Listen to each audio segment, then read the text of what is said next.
call the July 21st Madison County School Board meeting to order. I'm going to go ahead and read this. We kind of changed up the public comment things a little bit.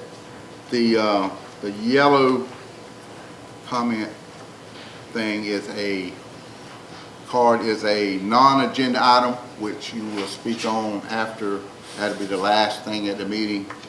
And this is an agenda item, and we'll speak on agenda items during the public comment in 3.1. So if you want to speak, make sure you fill out those cards, and that's how we'll roll with it. Just make sure when you're speaking to make sure you state your name and address for the record, so we can keep good minutes. All right, at this time, I'd like to call Miss Neva Batchelor of the Madison Youth Ranch up to introduce our young lady who's going to say the prayer tonight. Thank you, Mr. Carroll. It's my pleasure to introduce you Milady Concepcion. She is an 8th grader at Madison Central School, and in her free time, Milady likes to work with our horses at the Madison Youth Ranch, and she likes to sing, and she has a lovely singing voice, and I'm going to turn it over to Milady. Okay. Let's all stand.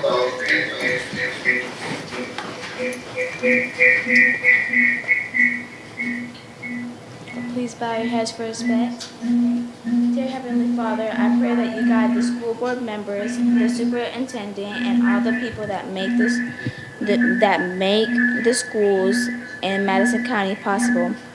Please bless all of their hard work. I pray that you will help the superintendent and the school board members make good choices for all the students and families. I pray that you will keep every one of us protected as we go back to school. Help the students to make good choices, and help the teachers and parents have lots of patience, especially at car rider drop-off. In Jesus' name we pray. Amen. Amen. Amen. All right, say the pledge. I pledge allegiance to the flag of the United States of America and to the republic for which it stands, one nation, under God, indivisible, with liberty and justice for all. Thank you so much, ma'am. Thank you. Okay, we're going to have a presentation before we get into the agenda stuff. So, Dr. Pickles. As everyone is aware, we discovered mold at the high school. It was the 8th. It was reported to the district office that there was possibly mold. So we immediately reported to our insurance carrier. So we do have Mr. Ken Kinsworthy with Fitbit here. So he's going to speak to some of it. Board members, you do have a green folder that has the entire timeline, all the information in there. And then online, we have the hygienist that conducted our testing. So I know there have been some concerns about where it was reported that was microbial growth. It was originally. So that's all in this report, or in this nice folder with all our information. And then once Mr. Ovens came out and actually did his testing, we received the test results back 15th, I think it was, and then he began the scope of work.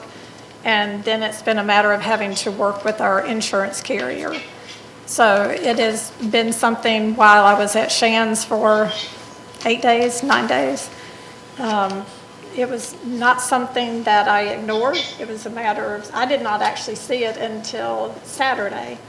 And then I walked in and it was kind of, oh, where's the mold and stuff. So it was in various classrooms. But Saturday on site, the team, after going with everything and selecting the vendor to go ahead and please come out on site, I also reported to DOE, had the facilities, so our DOE facilities and the health department, actually the same gentleman that did our annual health inspection the end of June came back out again today. So Both of them were out there today and did a complete walkthrough.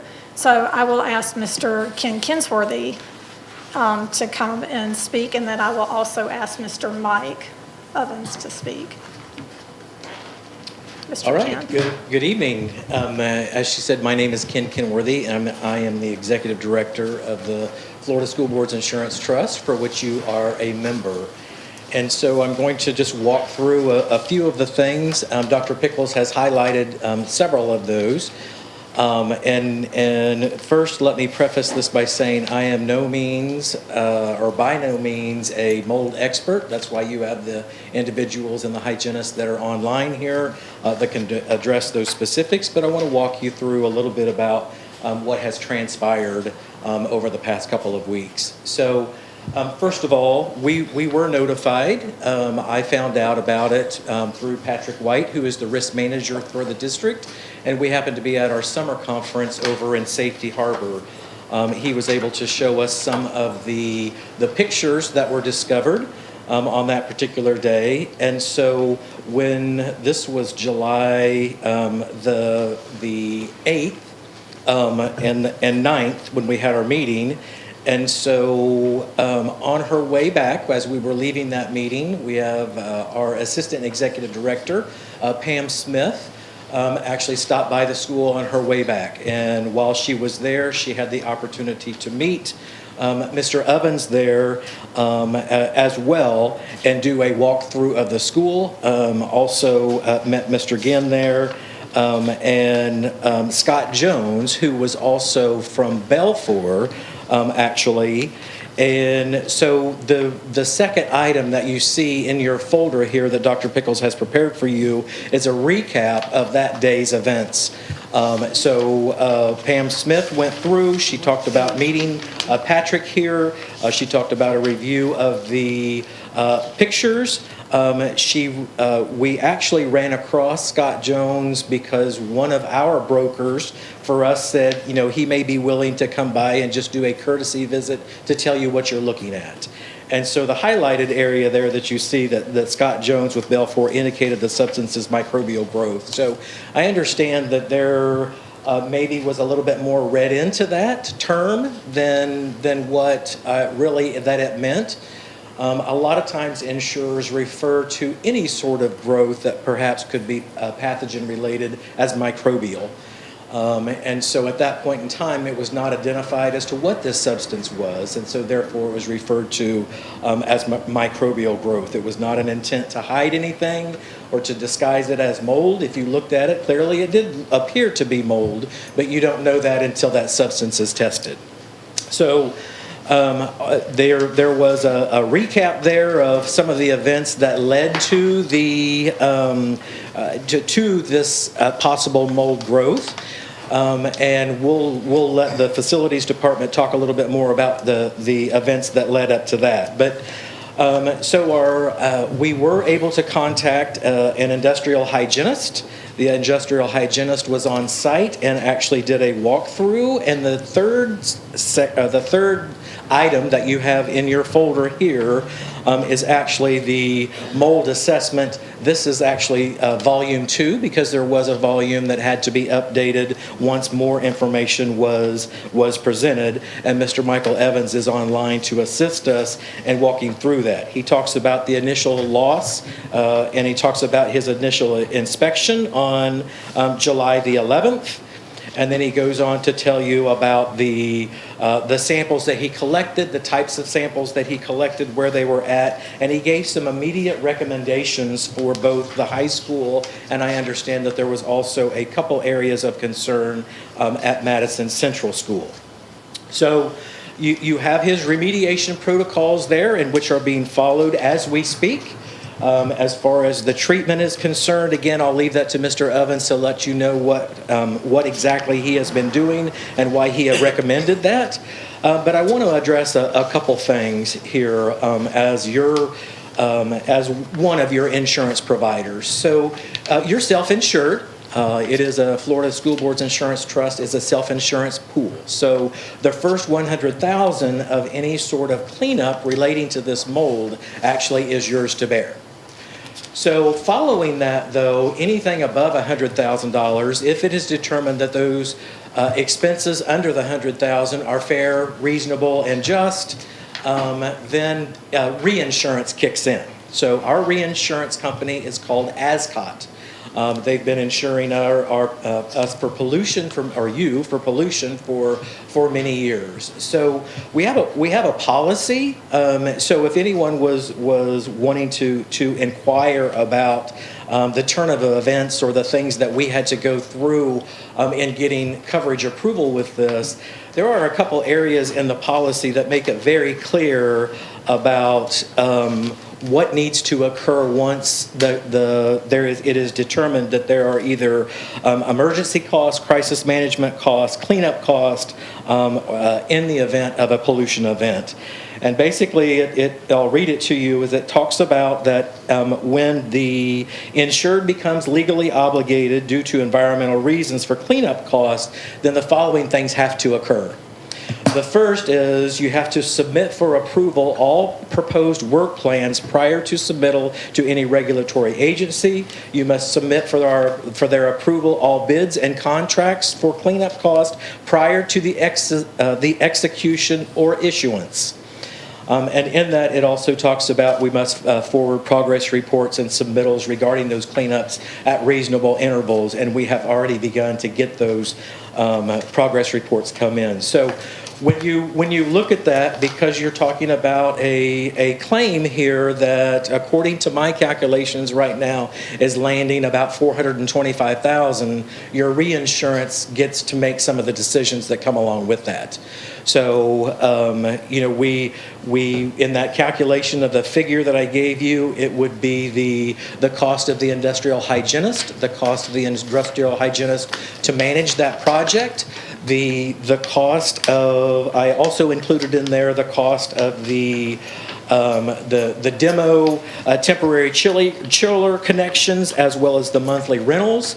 And then as you have driven by there, you have seen the 2 Action restoration semis out there. That is all for all of the restoration, and their contract, I believe, was in the neighborhood of $300 and I want to say $79,000 in order to do that. But we had the opportunity to go out there again today, as Dr. Pickles mentioned, and we met with the health inspector as well as the Florida Department of Education.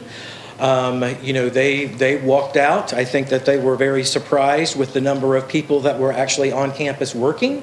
And if you go through there, I actually was surprised that the electrical components all work in that building, given the draw of all the machinery that's out there. You have air scrubbers, you have HEPA filters, you have dehumidifiers all going, probably in the neighborhood of 70 or so machines throughout the campus that are circulating that air. They're doing the air washing, and we could see all of that happening. I'll tell you that watching them work was very impressive, especially around the band instruments. And, they had band instruments that were actually fully enclosed in containers, and they removed them and wiped them down inside the containers. So was very impressed with the quality of work that they're doing. And that was action restoration. And so I'll open it up there for any questions. Dr. Pickles, is there anything that I've perhaps left out that you would like for me to cover? No, I don't, unless any board members have any questions. Yeah, Carol, go ahead. Okay, you mentioned that you became aware of this on July 8th and 9th. Correct. And then they took samples July 11th. Okay, Correct. but now, today is July 21st. Was there anything done between up until this point? Yes. Okay. Hundreds of emails, trying to reach Okay. out, and I can, if you want those, I will send those all to you. Emailing over the weekend when you So there's a lot of back and forth. Again, as I explained, the nature of it, the higher the claim goes in terms of the dollar account, Right. the more questions that are asked. So we were going back and forth in terms of what are the credentials of the industrial hygienist, and is it a certified industrial hygienist? And when we see the quotes, what do the quotes look like? Are you comparing apples to apples, because they want more than one quote to see that an individual is not going rogue and charging you way more than what they need to. So a lot of these exchanges had been going back and forth significantly. Last Friday, we actually had 3 different meetings. I think we had a 9 o'clock, an 11 o'clock, and a 4 o'clock. 4 o'clock. We had a meeting the day before, which was that Thursday, all trying to answer questions so that we could get coverage decisions. And why I believe that that's important is, a couple of things. So one, and as you had described, we had identified what that microbial growth was. And so after that, you go back and you negotiate, or you look at what the remediation protocol is. You share that with your insurer. As I had described in the policy, there are 2 things specifically in there that they were asking for, and they had to provide that approval for us. So the reason why that's important is if those things aren't approved, then they don't count towards your $100,000 Right. deductible. And so it's also about trying to look at your return and what you would actually be able to recoup. And if we get those decisions up front, that would be much better for you. And I understand all that with insurance, but I did not feel or receive any sense of urgency at all about this until I went to the high school last Wednesday and they mentioned mold.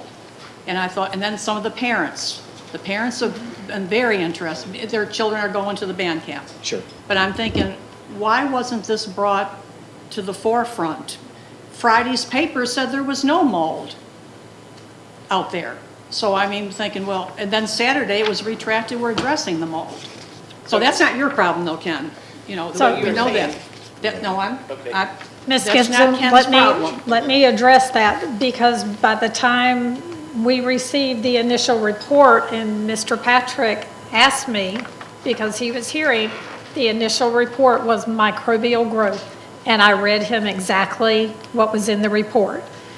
Mr. Ken actually told me, he said, you are welcome to go ahead and pull the trigger and pay the 400, whatever the original, the Belfour quote was, the 400 and some thousand, and risk insurance not paying. Well, no, I understand about insurance. And I said, we cannot afford that. And it was actually Thursday call, I believe I called him at 10 o'clock at night from the hospital. And I was like, what do we have to do to get this? Cannot go much longer and risk the start of school. And Agreed. so we were having daily, and sometimes after a call, I would turn around and call him. And I straight up told them on the calls, I'm not an HVAC person, I'm having to rely on your knowledge. My knowledge is very limited.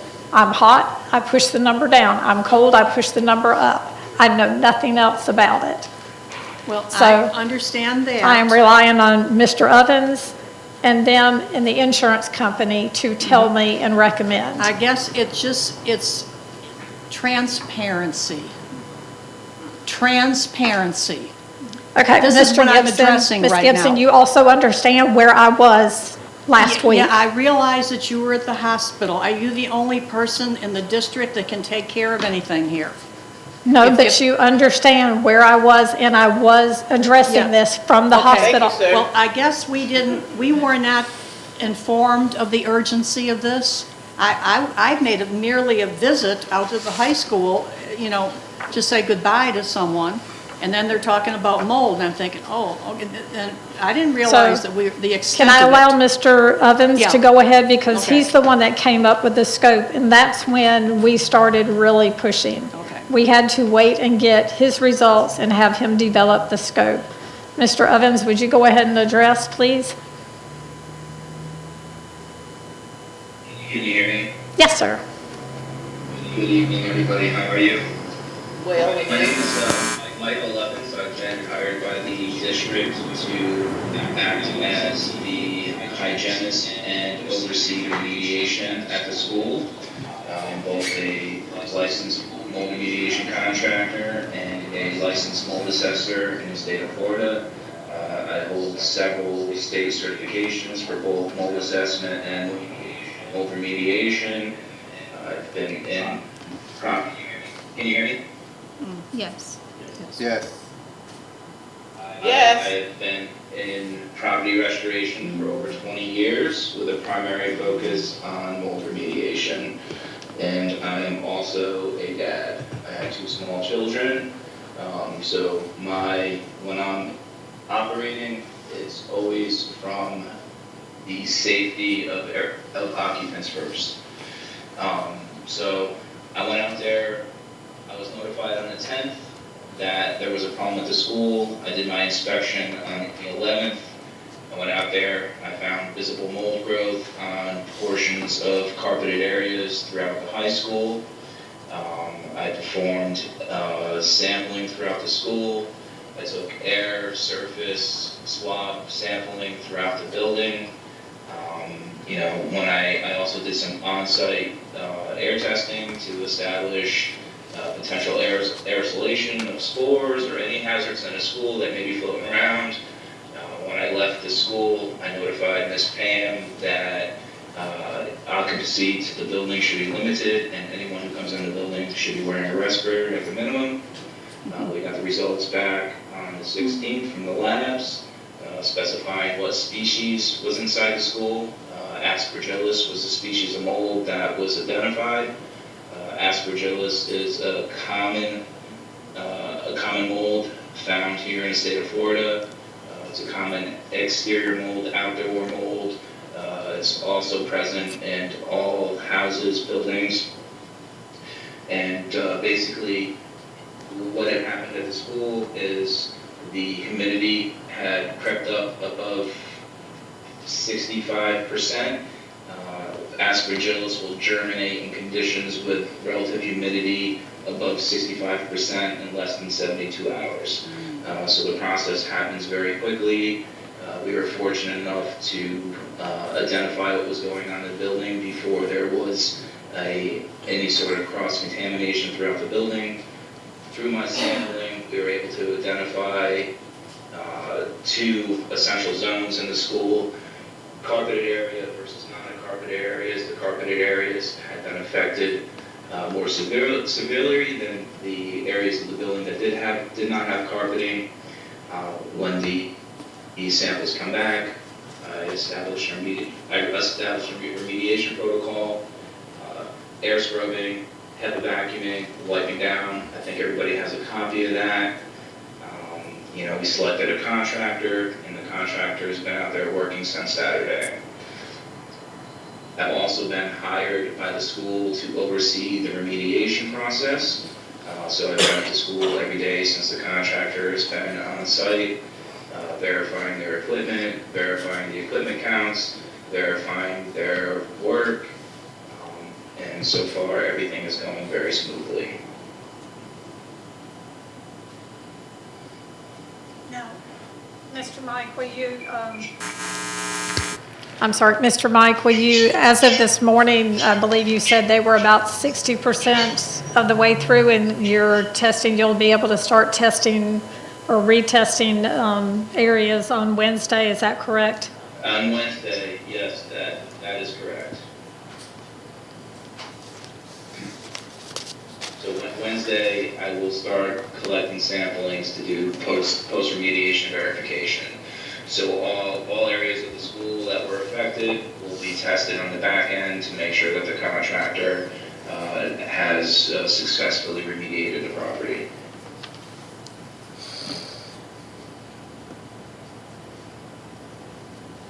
Areas, I know there were some concerns about bands, so areas that there was no impact, those areas are safe, and they did just go through and make sure like the restrooms and things in that area were going to be, they went in and cleaned them anyways just to make sure they're fine since the students would be coming in and out.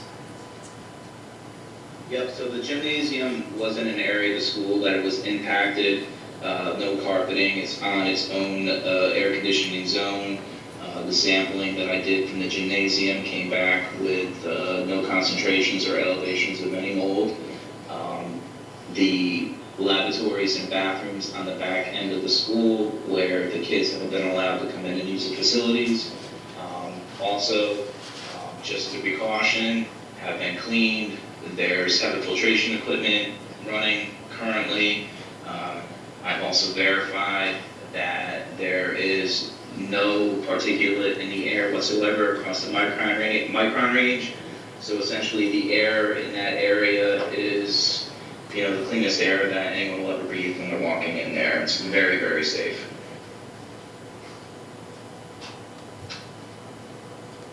So as far as our students, that was of the utmost importance because we do start school in just a couple of weeks. I have staff returning on the 31st. So to ensure we are prepared to start school back, this was extremely important to get somebody on site to clean this, which is the reason I started putting pressure on Mr. Kinsworthy to do whatever we had to do to get everything as far as the insurance, our secondary insurance company, and get somebody on site as quick as we could. And both contractors, both were able and ready to stand up to have crews on site on Saturday. And so the one we picked and went with, they were there about 10:30, 11 o'clock. They had the trucks dropped off at 7:30 that morning. So I can also have Mr. Rutherford address part of the chiller situation and why a temporary chiller was never put in place, or at least remind the board why a temporary chiller was not put in place. Because that was something this board voted on prior to me coming in. So he can address that for you too.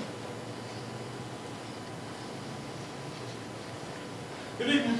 Good evening. So, go back. Now, if you'll speak into the microphone, please. I've had a lot of complaints about people not being able to hear us. I think it might be. Not you specifically, but in other words, there's a lot of people It's listening. good now?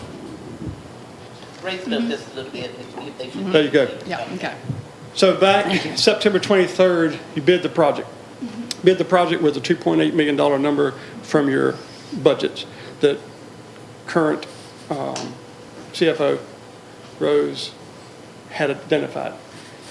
Those plans had temporary cooling in that chiller. That price bid at $250,000, which was not the low bidder. The low bidder was several $100,000 less than that. That would have pushed that cost of total, if you took that, at $3 million. So at that time, it could not be accepted. But the bidder that won this project had a train units, which is what that is, that had delivery dates in 34 weeks from date of release. So on 9/23, I came back on 9/25 to execute his contract promptly because 34 weeks put me at May 20th, chillers and equipment on that site. On March 6th, Train sends in notifications that all those chillers are delayed. Their ship dates are 8/11. Oh boy, got a big problem, which when I came back to the board after that, we talked about that. So we put in a temporary solution for temporary cooling. In all of this midst, no air handlers and no exhaust fans have been cut loose. They've been constantly running. What's been down has been chilled water, which at the high school is a bit of more of a problem because everything there is chilled water. Central runs the core and the kitchen and gym, larger spaces. So that was said, okay, we got to pick up some temporary cooling. We got to do it fast. So to get it chilled. At that point, the old York blows the motor and blows the drive when it was put in its housing. So on Monday of last week, when we had your maintenance agreements with Engineered Cooling, who has kept that one chiller at the high school limping for 5 years for this to fix. They came and tried to start it up as well as Train's people couldn't start it. So we found a Train chiller in Charlotte, North Carolina. Put it on a truck. It 12 in the afternoon, and at 3 o'clock in the morning, it showed up and then had it running, and it had issues. We had to change some stuff around, valves and everything else, and power. And right now, I think you're probably reaching set temp. Over the weekend, trying to get it running, they worked Friday, Saturday, Sunday, and finally got it back established today with 100% capacity on a 200-ton chiller. That's such a large tonnage to push. It usually takes a couple days to get it down to a 70-degree temp, which is what it's doing. That's how it dehumidifies. But, you know, remember, high school had air handlers and exhaust fans that kept pumping it. Problem is the doors get open and closed and the humidity builds up, and that's why you ran into 65% humidity. But your machine showed that. You was right at that value from Tim's control package in his office. So that's why, so temporary cooling was always part of it. It's just we didn't expect for an old chiller that's 20 years old to blow its guts out and have to try to find one that matched up. It has to be a screw chiller, not a centrifugal, because we would have had to overhaul the power systems because a centrifugal chiller has 40% more of the power requirements. So that was something that just couldn't be accomplished. And plus, your dollar figure could not accomplish buying them on day one, which we didn't need if Trane could have honored their commitment. When they didn't, we had two choices. Dump it all together, not get them at all, and we tried to buy our way into a placement. It was not available. So we reused existing equipment and tried to limp it along, and it didn't work. So we had to rent. And those rental components are about $18,000. That's roughly, that's what that chiller from Charlotte cost us for 30 days. Okay. When will the chillers be installed? They ship on the 10th. They're The here. 10th of what? August. August. They ship on the 10th of August. Okay. So they'll be here in 2 days after that, where they're coming out of. Okay. And in probably a week's time, everything is piped and ready to accept them. It's got to pull the temporary hoses. So the week of the 11th, let's say. It's probably 3 to 4 days. It'll take 2 days to get it up. We have to run through protocol for making sure that we don't void warranties. So it's 5 to 6 days, at least, But- to have them operationally with controls working them. Right.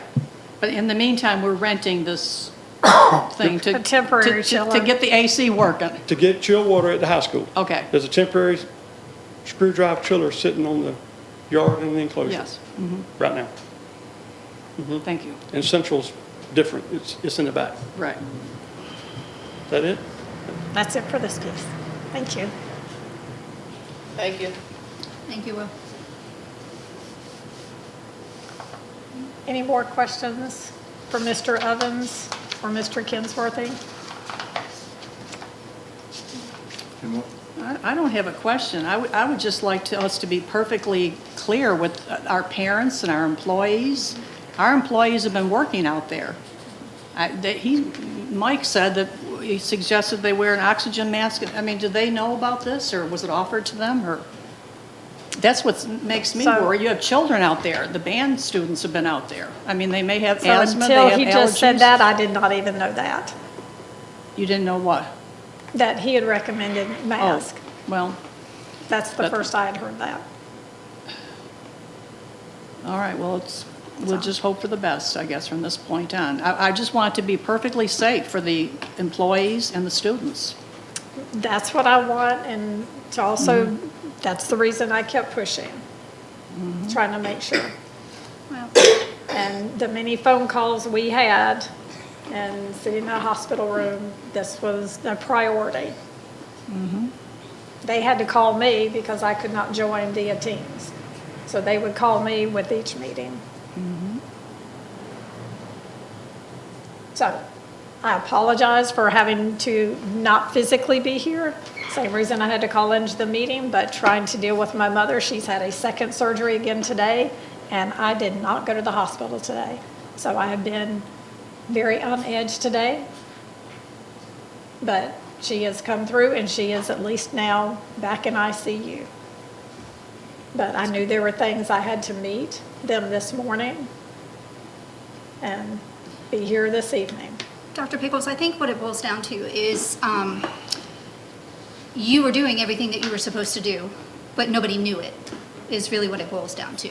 And I say this to anybody and everybody. Anybody who's come to me with concern has probably heard me say this. I have said it to you. I've said it to every board member here. The biggest problem that the school district has is lack of communication. You know, I keep encouraging that we have some type of public relations position, whether it's a supplemented or stipend position, whatever it may be. We fail our community and our parents with communication. The emails, the concerns, and the calls, all of that stuff could have been avoided if that was put out there.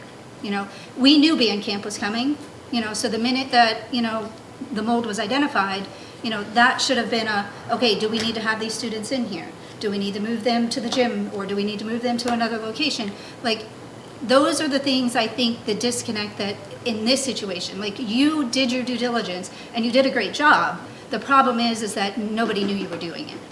And I wholeheartedly agree with Mrs. Knight, because information has been getting out on word of mouth.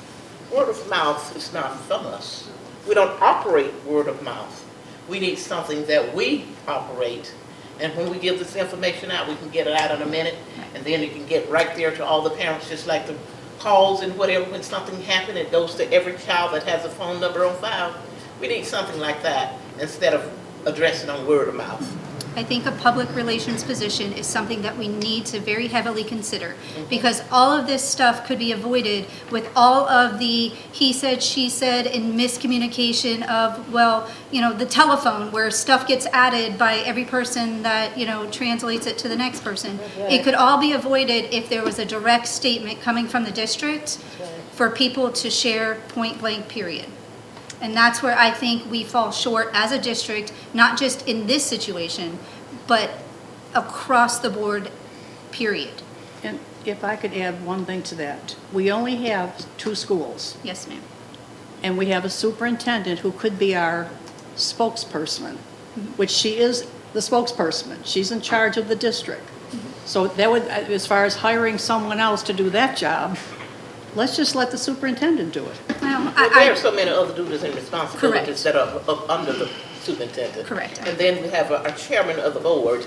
He has duties and responsibilities also. And so this position, I don't think it should go to either one of them. It should be coming from reliable information that they have gotten together, the chairman and the superintendent, and then let our school board members know, and then let it get out there. Correct. But I do appreciate all of you and all of your due diligence, and I appreciate you and everything that you were doing, even under the circumstances.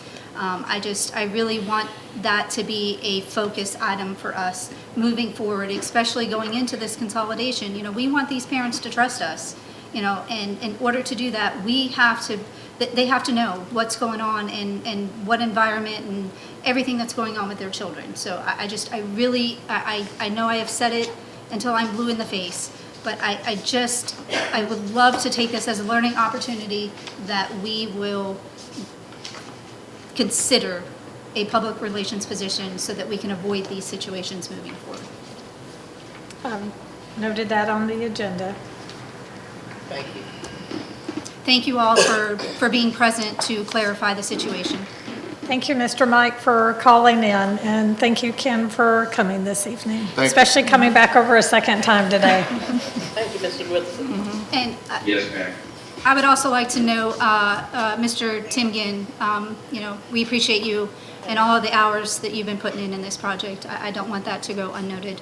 You know, he's been pulling long days. Mr. White, risk management, thank you guys for, you know, being on top of it and being out there.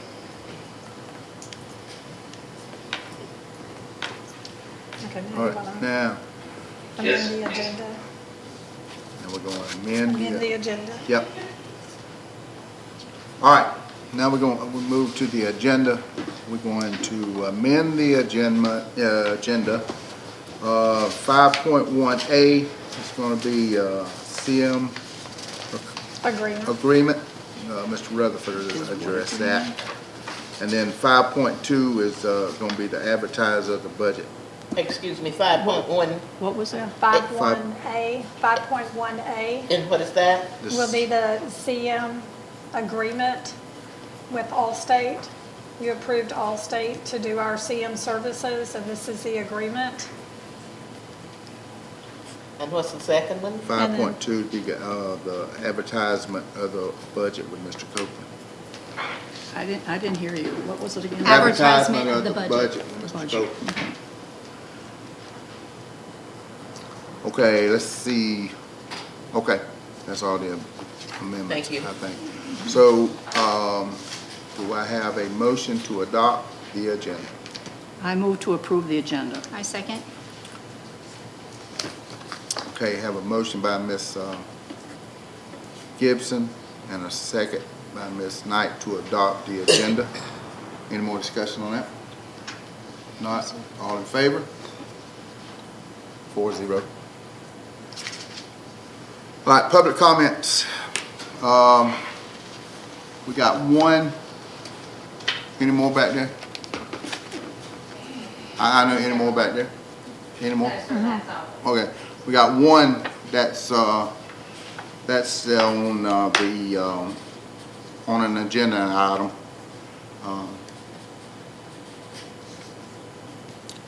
Ms. Fulmer, where you at? I know you.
4.1 minutes, 4.2 personnel changes, 4.3 the Kev invoice, 4.4 Disc Village Memorandum of Understanding, 4.5 Madison, CHD Wakulla, dental screenings, and 4.6 independent contractor agreements, 4.7 staff travel.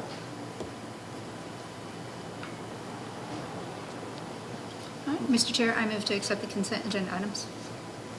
Have a motion, do we have a second? Did you? Second. Have a motion by Ms. Knight and a second by Ms. Hagan to accept the consent agenda items. Now, is there any kind of discussion on the consent agenda? Mr. Rice was under that personnel changes right there, correct? Yeah. Yes, okay, we've got that. We discussed, that is actually up to the board to do with pay or without pay. Yes, ma'am. That's, as Mr. Reeves said. So maybe we should address that. Which one? Is How there a does the motion board- Is pending? there a motion? I mean, what? Motion to accept all the consent. The Or was consent it to accept the without pay? and a This Okay. is without pay. So Without pay. you've already got a motion to Yes, deal we with, do have a, to deal with the entire consent agenda. If you, in discussion, you can request that that item be pulled separately if you would like. although Mr. Rice seemed to be, I think he left, but he seems to be in agreement with, I think he realized that if it's without pay, we will be reimbursing Yes. with interest. Yes, No ma'am. problem. Okay. Let's, as long as we have that straight, okay. So is that anybody else? Anything? Okay. All in favor? 4-0. Okay, now, 5.1A to CM, individual consideration is 5.1A, CM agreement with, It's Mr. Rutherford. Mr. Rutherford. Where's he at? There It's you go. back there on the back. He's hiding on the back row. What about the other personnel actions? 5.1. No, we amended the agenda. Well, at this, I amended this. Okay. This one ahead of it. 5.1A. Okay. So, last time, you accepted the rankings for all state CM. So this agreement was prepared, sent back to Mr. Reeves, and in this agreement, as you asked last time, there is no project scope or money entailed to this. This is simply a shovel-ready that would require a task order. Give you a couple examples. You have gutters that are, the storm tore off on the high school and some of those places. To get that fixed under procurement policies, then that contractor would take that description, narrative, and drawings by Florida statute. He would then bid that and come back. I would come back with an Exhibit A, which would be a task order for that value and price. That way you have the opportunity to say, yes, we're going to get reimbursed from insurance for this, and under our goals, and it meets that, check, sign him off and start that. Another one would be the grading at Central, where you had some 500 building with, there's some discussion with DEM and some others about funding some partial for that. Don't know anything about that cost or that value, but it gives us an opportunity to say, here's what that would cost. You decide if you want to spend the money, or if it has insurance money with it. That's part of this, trying to make sure that we don't overextend outside of that insurance on those claims. You have those things you have to tend to. They're there. They've been on a list of 10 or 12 items, and you pick them off one at a time. Schedule, time, availability, all those items. So this is requested for signature, and then the exhibits would come back for terms, meaning time and cost of that scope. And then that list of scope, you can tell me what it is, we can identify what that is, and we issue that as you desire. Mr. Reeves can answer any questions on this. Me and him had a discussion about this earlier, but it's pretty plain. Yeah. Mr. Chairman, if I may. Yes, sir. Yeah, I think the way you would do it is you'd approve the contract generally, but you would, and I think it should be reflected in the minutes, you're not approving any individual projects at this time, that for any individual projects, Mr. Rutherford's going to bring back a scope of work and very importantly, a budget and the amount and all of that, and you will approve each of those separately. So you're not actually approving any particular project right now, just the contract general.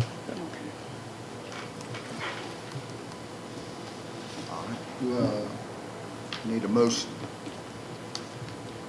Mr. Chair, I move that we approve the agreement with Allstate. Second. Okay. Have a motion by Ms. Hagan, a second by Ms. Gibson to approve the Allstate agreement And, Mr. Chairman, if we can, let the minutes say that you're not approving any individual Yeah. projects, those No. will be brought back on a case by This case. is Just the just in agreement. case. Just the agreement, not individual Not projects. Gotcha. That, not the amendments. I do want to point out that the drainage, the site prep for Central is the number one priority we have to address. Okay. That's kind of one of our conditions. So when that comes up, we will address Yes, it. ma'am. Okay. That's kind of the priority we have to address. Thank you. So that will be the first one I will have Mr. Rutherford present back for us. Okay. I just want to say, like, I know it's hard sometimes, but I hate getting this stuff just before the board meeting. Like, I don't want to be sitting here reading the contract and deciding whether I want to sign it or not at the dais. So, I know it's hard sometimes, especially when you're dealing with contractors, but, if we're going to be getting these projects in, this one doesn't obligate us to anything. Correct. But I'm going to be honest with you. I'm not going to be rubber stamping stuff because it gets put on the desk. I wouldn't do it either. Thank you. So I think the 133 you'll look at the last meeting was what you guys had. So it's the same thing you've already gotten 2 weeks ago. So it hasn't changed. Right. The only thing that's changed is the CM's signatures on this. Yeah. So it's the exact same document that you asked for last time, 2 meetings ago. It just, tonight was making sure We're done. it gets signed. I appreciate it. Thank you. Thank you. Okay, any more discussion? Not all in favor? Okay, 5.1, other personnel actions. Dr. Pickles. Before you this evening, and they are attached, and I believe a couple of you may have them printed out.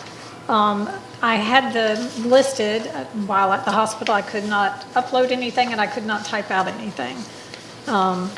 So I'm requesting stipends. So as several of you know, Ms. Siplin's assumed the benefits position, but she's also been trying to keep up with homeschool and still trying to work on the curriculum purchase orders and trying to train somebody to pick it up. So she's been picking up and doing that since April. So we've now identified somebody, so I've asked her to please make sure that individual is trained so I can take that off her plate. I am behind in trying to pay her a stipend since she has been working on that. So I am requesting that we pay her. In fact, as far as I know, she's back there this evening working. She was going to stay late to make sure, since she was on vacation last week, to make sure all the homeschool evaluations were completed. The second one is for Miss Cherry. As you recall, she's an 11-month employee. And so during her month that she was off, she monitored emails, forwarded things, and kept up with that, so nothing was overlooked. Paid attention to some of the grant stuff that was coming in, forwarded things, let us know of different agreements that we needed to do. So I would like to pay her a stipend because she didn't have to do it. And then we would have had to have somebody keep trying to monitor and keep track of everything. Then the third is the annual stipend for the bargaining team, for our two individuals that are served on our bargaining team. And as you recall, we have executive session Thursday morning. So once you give the directive, they will work with the union and serve on our bargaining team for this upcoming year. So those are our 3 stipends that I'm requesting. Okay. All right. Do I have a motion on the other personnel actions? I move to approve the other personnel actions. Second. I have a motion by Ms. Gibson and a second by Ms. Hagan to approve the other personnel actions, which is the stipends. Any discussion? I'd like to just bring up one more time about our teachers. We're handing out stipends to everybody under the sun, except the hardworking teachers who had to move from 3 outlying schools into town, and it took a lot of extra work on their part. And I don't think it's going to, I'll have my say, nothing's going to be done about it. But at least I guess I'll say thank you to all their hard work, extra work they put into it. And I'd love to give you all a stipend. And that bothers me. But, you know, teachers are used to doing extra work, though, so it's nothing, they're not complaining about it. But I just feel like they deserve to be recognized. So I recognize them. You're so correct. Thank you. Thank you. You're welcome. All right, any more discussion? Not all in favor? 4-0. All right, let's see, 5.2, Mr. Copeland.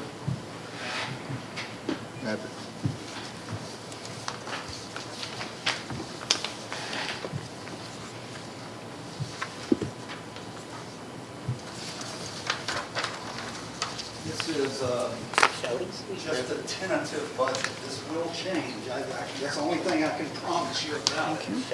And we're under a timeline under the trim requirements, and so I want to get this approved for posting our advertising this Friday, and that will put us ahead of the curve. From there, we will we'll have some next steps in the process, and then we'll have also some more information. But right now, we just received the second count numbers for 2025-26 Friday, as well as the certified millage. So pulling this together in a draft tentative format, again, it's as accurate as we can get right now. It will change as we move towards the proposed final public hearing, which will we have proposed for September the 15th. I will be around during the week if anybody wants to ask me anything one-on-one, to have suggestions and what forth. And I'll try to update the PowerPoint information with some more details if y'all want to have it at your fingertips, and as we move through the trim process. Any questions?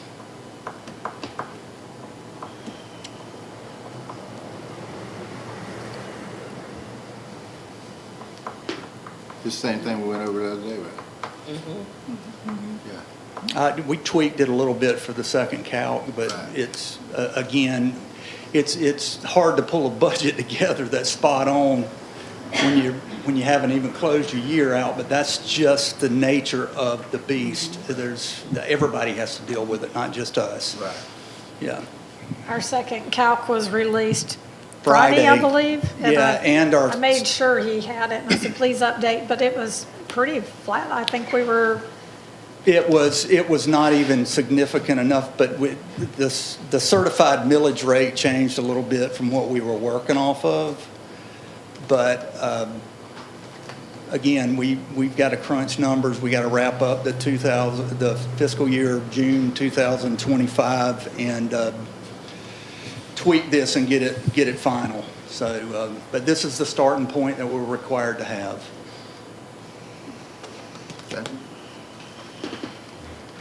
Do I have a motion to advertise the budget? Mr. Chair, I move to advertise the annual budget. Second. Have a motion by Ms. Knight, a second by Ms. Gibson to approve the advertisement of the 2025, 2026 budget. Any discussion? Any more? If not, all in favor? 4-0. Thank y'all. very good to advertise. All right, Dr. Pickles got superintendent? Just a couple. Okay. My sister, I apologize, my sister is texting me. My mother is asking for me, so I do believe I'm driving back to Shands tonight. Thursday, we had bargaining. executive session, so I do want to remind you of that. I will be presenting several options for you for your consideration, so we can start to begin our bargaining sessions. Some things we've been trying to approve because of audit findings we are fixing to have. We have actually already pushed out training to our, all our employees, so you should have even received vector safety training. And this was a result of this not being conducted this past year. So we are ensuring all of this is done. So we're going to kind of try to come up with some things, so pay attention to your email. Spoke to Mr. Copeland. We have some gift cards, and we're going to, so all employees that complete the training prior to the return of school, they'll kind of be put into a drawing, then and draw out for a gift card. If then employees that complete the training during the back to school will put those in and draw a gift card. So, because we do have new employees, so some will not have access until that first week. So we want to give those employees the opportunity to also have a gift card. So I do know that employees have received the email, so we are gearing up. I can tell you there have been many teachers volunteering to go out to Central. New teachers have been setting up their classrooms, looking forward to setting up their classrooms, excited about setting up their classrooms. When we were out there at the high school this morning, so our teachers, because of the scrubbing and all the cleaning, teachers will be doing that, putting their classrooms back together.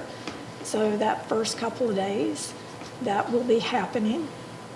So that's all I have at the moment. I look forward to our meeting Thursday and then gearing up for bargaining and looking to see what we will accomplish to try to reward our teachers and all our employees, to be honest. So I wait to see what this board decides. So that's all I have at the moment. Okay, thank you. Okay.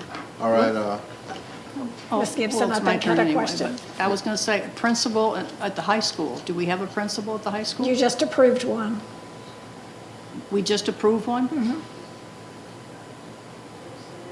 On the personnel. Okay. I must have missed that then. That was added in as we walked in. Was that added as we? It was see that? added, the That's what I'm thinking. When original, was it added in? the original was, he did decline the position due to the pay. So we went with the second choice, All right, would you tell us who the principal is then? Dr. Crystal Cunningham.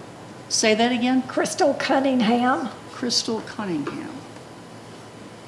Thank you. You have her resume in there in your executive section No. that you can review. Okay, where does she come from? Well, she's kind of been all over. She has been down Miami-Dade. She's been overseas, international, and then she's currently been her latest is in Alaska. She Alaska? actually lives in Fort Lauderdale, and so she was wanting to relocate back to Florida. She is a FAMU graduate. She is a let me go back and pull. When will she begin? The August 4th, because she wanted to give 2 weeks' notice.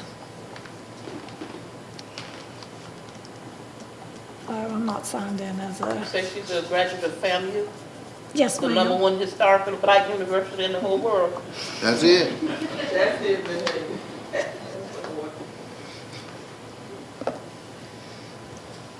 She was, she had a lot of great ideas. She had researched our data, had a lot of ideas of what changes could be made.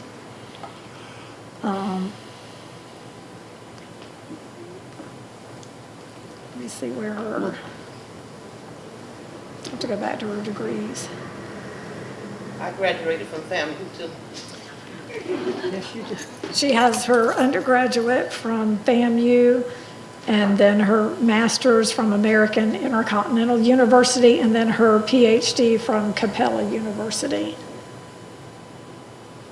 And will there be an assistant principal out there? We are working on that. I'm sorry, I uploaded her twice.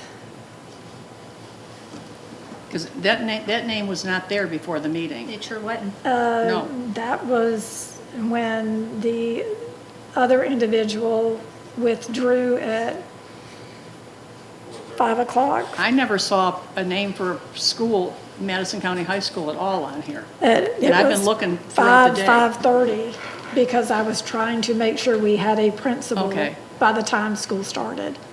Our other individual, when he did not call, I had to turn around and call him. And he was not willing to, it would be a significant pay cut for him. Salary. Salary, yes, ma'am. So, Did he graduate from FAMU? Ms. Hagan, I do not remember. He's from Georgia, so he probably did.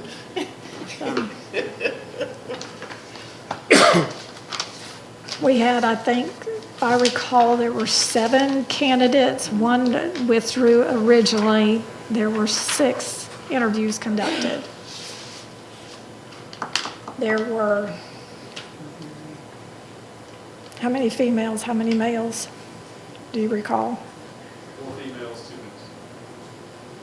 4 minorities, 2 Caucasians that were interviewed. I didn't hear that truck. What were, 4 females, 2 males, all those are the people who interviewed? 4 minorities, 2 Caucasians that were interviewed. Thank you. And out of the 7, 2 withdrew. We interviewed 6. 1 declined an interview.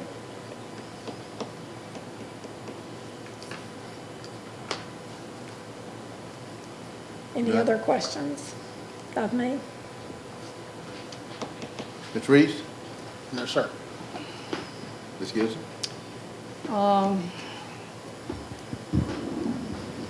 Well, I've had some questions answered, but I do have concerns about school opening up this year. We had another resignation of a teacher today, and it's very disheartening to know that we've had, I don't even know how many people resigned. It's particularly teachers, but not only teachers, everyone else, and it takes everyone to keep the ball rolling. And they're leaving they have their reasons for sure. And I just hope that we can retain people and treat them with respect and have a good year. Thank you. Ms. Gibson? Ms. Hagan? Thanks everybody for everything, whatever you were involved in. That's it for me. Ms. Knight? Nothing. Thank y'all I'm going to say thank y'all for coming, but now we're going to start with our, Ms. Fulmer, if you would, come on up.